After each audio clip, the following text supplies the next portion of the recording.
ഇൻസ്റ്റയിലേ post എന്ന് പറഞ്ഞ പേര് ഫോളോ ചെയ്തിട്ടുണ്ടോ? എന്നാ എടുക്ക്, ഫോൺ എടുക്കുക നോക്കട്ടെ. എൻ്റെ പേജ് ഫോളോ ചെയ്തിട്ടുണ്ട്. 7-Eleven എന്ന് പറഞ്ഞിട്ടൊരു പേജ് ഉണ്ട്, ഫോളോ ചെയ്തിട്ടുണ്ടോ? ഇപ്പോൾ ഫോളോ ചെയ്തിട്ടില്ല. അപ്പോൾ ഇപ്പോൾ ഈ പേജില്ലേ 7-Eleven എന്ന് പറഞ്ഞിട്ടുള്ള ആ ഒരു പേജ് ഇപ്പോൾ ഫോളോ ചെയ്യുകയാണെങ്കിൽ ഇതിനകത്ത് നിന്ന് ഇഷ്ടമുള്ളൊരു ഫ്രെയിം എടുക്കാം. ഓക്കെ, ഫോളോ ചെയ്തിട്ടുണ്ട്. അപ്പോൾ ഇതിനകത്ത് നിന്ന് ഇഷ്ടമുള്ളൊരു ഫ്രെയിം നോക്കി എടുത്തോ.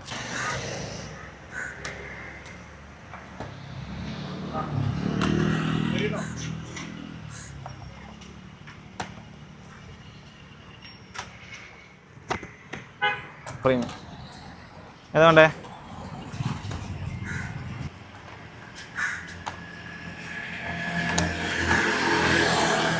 ഓക്കെ, അതൊക്കെ ഇത് കൊടുത്തു. ഓക്കെ, അപ്പോൾ അത് മതി. അപ്പോൾ ഹാപ്പി അല്ലേ? അപ്പോൾ എല്ലാവരോടും പേജ് ഫോളോ ചെയ്യാൻ പറയില്ലേ? എല്ലാവരും ഈ പേജ് ഫോളോ ചെയ്യുക, സപ്പോർട്ട് ചെയ്യുക. Okay, thank you. ഓട്ടെ, എന്നാലും പേരെന്തെന്ന് പറഞ്ഞാൽ? സിനാൻ. ഓക്കെ, അപ്പോൾ ഇതുപോലത്തെ അടിപൊളി ചലഞ്ചായിട്ട് ഞാൻ ഇനിയും വരുന്നതായിരിക്കും. അപ്പോൾ നിങ്ങൾക്ക് കിട്ടണമെന്നുണ്ടെങ്കിൽ ഈ താഴെ കാണുന്ന 7-Eleven പേജും എൻ്റെ പേജും മസ്റ്റായിട്ട് ഫോളോ ചെയ്ത് വെക്കുക. പിന്നെ ഇതുപോലത്തെ അടിപൊളി ട്രോഫി മൊമെൻറ്റും ഒക്കെ നിങ്ങൾക്ക് വേണമെന്നുണ്ടെങ്കിൽ ഈ താഴെ കാണുന്ന നമ്പറിൽ കോൺടാക്ട് ചെയ്യുക. അപ്പോൾ ഷോപ്പ് വരുന്നത് എവിടെയാണെന്ന് വെച്ച് കഴിഞ്ഞാൽ പറഞ്ഞുതരാം. ഷോപ്പ് വരുന്നത് ഇരിക്കൂർ ബ്ലാത്തൂർ റോഡിൽ ഫെഡറൽ ബാങ്കിൻ്റെ നേരെ ഓപ്പോസിറ്റ് ആയിട്ടാണ്. അപ്പോൾ അത്രയേ ഉള്ളൂ. ബൈ.